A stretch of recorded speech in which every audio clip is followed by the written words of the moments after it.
ഈശോയിലേറെ സ്നേഹമുള്ളവരെ, നാം ഇന്ന് പൊതുവെ കേൾക്കുന്ന ഒരു വാക്കാണ് തിരക്ക്. എന്തിനും ഏതിനും എല്ലാവർക്കും എപ്പോഴും തിരക്കാണ്.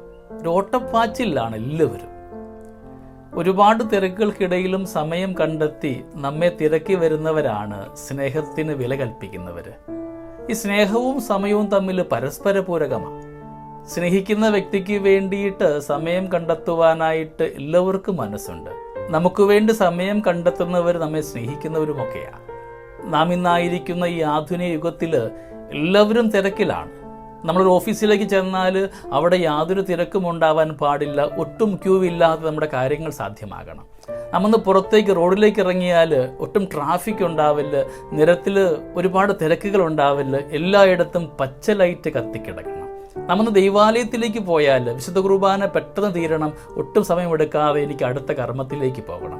ഒരു ഷോപ്പിംഗ് മാളിലേക്ക് പോയാൽ എൻ്റെ ബിൽ കൗണ്ടറിൽ ഒട്ടും ക്യൂ ഉണ്ടാവാൻ പാടില്ല. ഇങ്ങനെ എല്ലായിടത്തും തിരക്ക് പിടിച്ച് നടക്കുമ്പോൾ, ഈ തിരക്കിൻ്റെ ലോകത്ത് നാം ആയിരിക്കുമ്പോൾ സംഭവിക്കുവാൻ സാധ്യതയുള്ള പാളിച്ചകളെക്കുറിച്ചാണ് സുവിശേഷം നമ്മളെ ഇന്ന് ഓർമ്മിപ്പിക്കുന്നത്.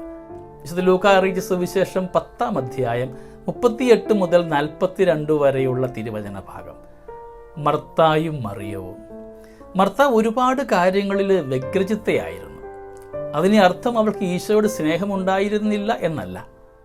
അവൾക്ക് സ്നേഹമൊക്കെ ഉണ്ടായിരുന്നു, പക്ഷേ ക്രിസ്തു അവൾക്ക് വെറും ഒരു അതിഥി മാത്രമായിട്ട് മാറുകയാണ്. എന്താണ് ക്രിസ്തു ആഗ്രഹിച്ചത് അത് സാധ്യമാകുവാനായിട്ട് മർത്ത പരാജയപ്പെട്ടു പോകുന്നുണ്ട്. ഇന്നിൻ്റെ ഈ വചനഭാഗം നമുക്ക് 3 ധ്യാനങ്ങൾ സമ്മാനിക്കുന്നുണ്ട്. ഒന്ന്, വ്യഗ്രത. മർത്ത ഇവിടെ വ്യഗ്രചിത്തയായിട്ട് മാറുകയാണ്. ഒരുപാട് കാര്യത്തിൽ വ്യഗ്രചിത്തയായിട്ട് ചെയ്യേണ്ടത് ചെയ്യുവാനായിട്ട് അവൾ മറന്നു പോകുന്നുണ്ട്, പരാജയപ്പെടും, അവൾ പരിഭവപ്പെടുന്നുണ്ട്, പരാതിപ്പെടുന്നുമൊക്കെയുണ്ട്. ക്രിസ്തു മറുപടി ഇപ്രകാരമായിരുന്നു: മറിയം നല്ല ഭാഗം തിരഞ്ഞെടുത്തു. സ്നേഹമുള്ളവരെ, നമ്മുടെയൊക്കെ ജീവിതത്തിൽ നിന്ന് ഒരുപാട് വ്യഗ്രതകളുണ്ട്. എൻ്റെ വ്യഗ്രതകൾക്ക് ഞാൻ സ്ഥാനം കൊടുക്കുമ്പോൾ ഞാൻ ഒഴിവാക്കുന്നത് എൻ്റെ ക്രിസ്തു സ്നേഹമാണോ എന്ന് ധ്യാനിക്കുന്നത് നല്ലതായിരിക്കും. നമ്മുടെ കുടുംബങ്ങളിലെ സന്ധ്യാപ്രാർത്ഥനകൾ, കുരിശുവര പ്രാർത്ഥനകൾ, വിശുദ്ധ കുർബാന അർപ്പണങ്ങൾ, കൂദാശകൾക്ക് പകരമായിട്ട് ഇന്ന് പലപ്പോഴും ടിവിയോ എൻ്റെ ഉപരി പഠനങ്ങളോ എൻ്റെ യാത്രകളോ എൻ്റെ ക്ഷീണമോ ഒക്കെ ഒരു കാരണമാകുന്നുണ്ടെങ്കിൽ, മേൽപ്പറഞ്ഞ വ്യഗ്രതകൾ എൻ്റെ പ്രാർത്ഥനാ സമയം വിനിയോഗിക്കുന്നുണ്ടെങ്കിൽ ഓർത്തുകൊള്ളുക, നാമും ഈ മർത്തയെ പോലെ തന്നെയാണ്. യഥാർത്ഥമായി അനുഭവിക്കേണ്ട ക്രിസ്തുവിൻ്റെ സ്നേഹം അനുഭവിക്കുവാൻ സാധ്യമാകാതെ വ്യഗ്രതകളുടെ പുറകെയാണോ ഞാനിന്ന് പോകുക എന്ന് ധ്യാനിക്കുവാനുള്ള സമയമാണിത്. രണ്ടാമത്തെ ധ്യാനം, നമ്മുടെയൊക്കെ ജീവിതത്തിൽ ഒരു മുൻഗണനാ ക്രമം ഉണ്ടായിരിക്കണം. എൻ്റെ വ്യക്തി ജീവിതത്തിലും എൻ്റെ പൊതുജീവിതത്തിലും സമൂഹ ജീവിതത്തിലും ആത്മീയ ജീവിതത്തിലുമൊക്കെ ഒരു മുൻഗണനാ ക്രമം എനിക്കുണ്ടാവണം. ഞാൻ എന്താണ് ചെയ്യേണ്ടത്, എന്ത് ചെയ്യുമ്പോഴാണ് എൻ്റെ ക്രിസ്തുവിന് ആനന്ദമുണ്ടാവുക, എന്താണ് ക്രിസ്തുവിൽ നിന്ന് ആഗ്രഹിക്കുന്നത്, മേൽപ്പറഞ്ഞ കാര്യങ്ങളിൽ എവിടെയാണ് ഞാൻ ക്രമപ്പെടുത്തേണ്ടത്, ആദ്യമായിട്ട് ചെയ്യേണ്ടത് എന്താണ്, എൻ്റെ മുൻഗണന എവിടെയാണെന്ന് ധ്യാനിക്കുമ്പോഴാണ് ഇന്നിൻ്റെ വചനഭാഗം നമുക്ക് അനുഗ്രഹമായിട്ട് മാറുക. മൂന്നാമത്തെ ഒരു ധ്യാനം, ലൂക്കായുടെ സുവിശേഷം 10-ാം അധ്യായത്തിൻ്റെ ഇന്നിൻ്റെ വചനഭാഗത്തെ തൊട്ട് മുമ്പ് നാം ധ്യാനിച്ചത് നല്ല സമറിയാക്കാരൻ ഉപമയാണ്.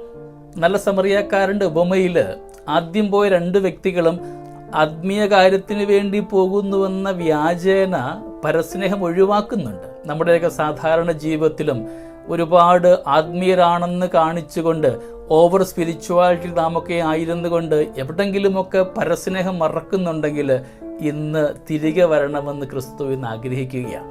പരസ്നേഹത്തോട് കൂടിയ ജീവിതമാവണം നമ്മുടെ ജീവിതം. ക്രിസ്തുവിൻ്റെ സ്നേഹം അത് പ്രാർത്ഥനയിലും പ്രവൃത്തിയിലും ആകുവാനായിട്ട് പരിശ്രമിക്കണം. മർത്തായുടെയും മറിയത്തിൻ്റെയും ജീവിതത്തിൽ മർത്തായ്ക്ക് ക്രിസ്തു വെറും അതിഥി മാത്രമായി മാറുന്നു, മറിയത്തിന് ക്രിസ്തു ദൈവത്തിൻ്റെ പുത്രനായിട്ട് മാറുകയാണ്. മർത്തായ്ക്ക് സ്നേഹക്കുറവുണ്ടെന്ന അർത്ഥം ഒരിക്കലും ഇവിടെ ആവുന്നില്ല. അവൾ സ്നേഹിക്കുന്നൊക്കെയുണ്ട്, അവളുടെ സ്നേഹത്തിൻ്റെ പ്രകടനമാണ് അവൾ കാണിച്ചതുമൊക്കെ.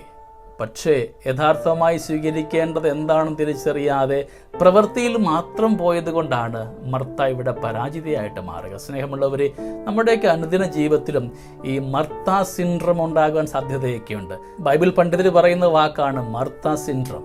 ഈ മർത്ത സിൻഡ്രം ഉള്ള വ്യക്തികൾ കരുതുന്നത് എല്ലാവരും ഞാൻ ചിന്തിക്കുന്നത് പോലെ പ്രവർത്തിക്കണമെന്നാണ്.